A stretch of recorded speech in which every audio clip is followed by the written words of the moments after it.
Well,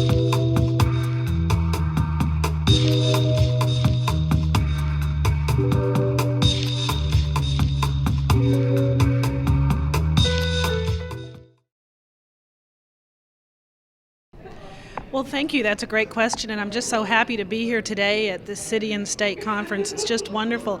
My inspiration for running for office were my children. I have a sophomore at a fabulous public university and a sophomore at a public high school, and so as a lawyer and former PTA member and public school parent, I see a real need for reforms in Albany, and my kids are my real inspiration for running for office.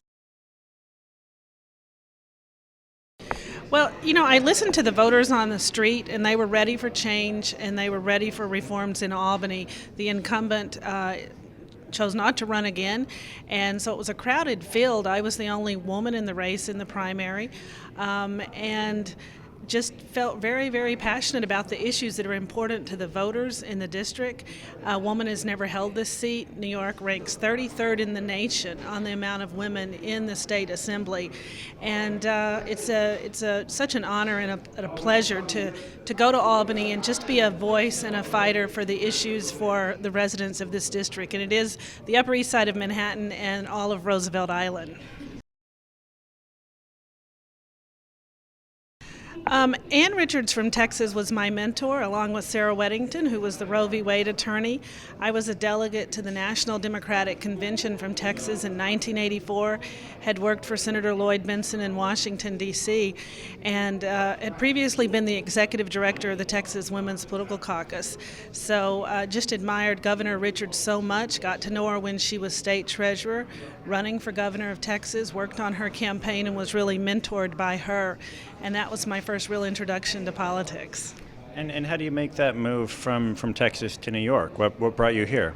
Well, I actually came to New York doing fundraising for Ann Richards when she was running for governor. She had just given her big keynote speech at the National Democratic Convention, had a national following. Both Mayor Dinkins and Governor Cuomo at the time, Mario, made a commitment to support her and help her raising money out of New York. So she sent me here to work on her fundraising, and I decided to go to law school in New York, got hooked, married a native New Yorker, and have been here for over 20 years. Well, thank you. That's a great question. And, as I campaigned for the last 8 months, what I'm hearing over and over again is that these voters and these constituents on the Upper East Side and Roosevelt Island, they want change and they want reform.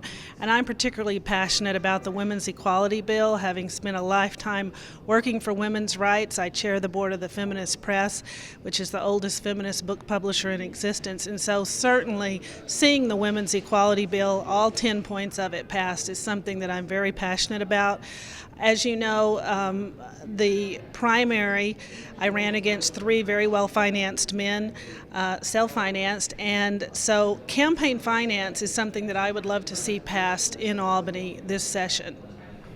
The Environmental Conservation Committee is something I'm interested in and being appointed to because of the waste transfer station on East 91st Street. And I'd love to see a hearing held by the State Environmental Agency. The permit is expired, and if we could just get that agency to hold a hearing and deny the permit, then construction would halt on that dump. It has no place within 150 feet of the largest nonprofit in the district, public housing, public school, right smack dab in the middle of a soccer field. And that's something that the voters are very passionate about, is we have to do all we can to fight the waste transfer station.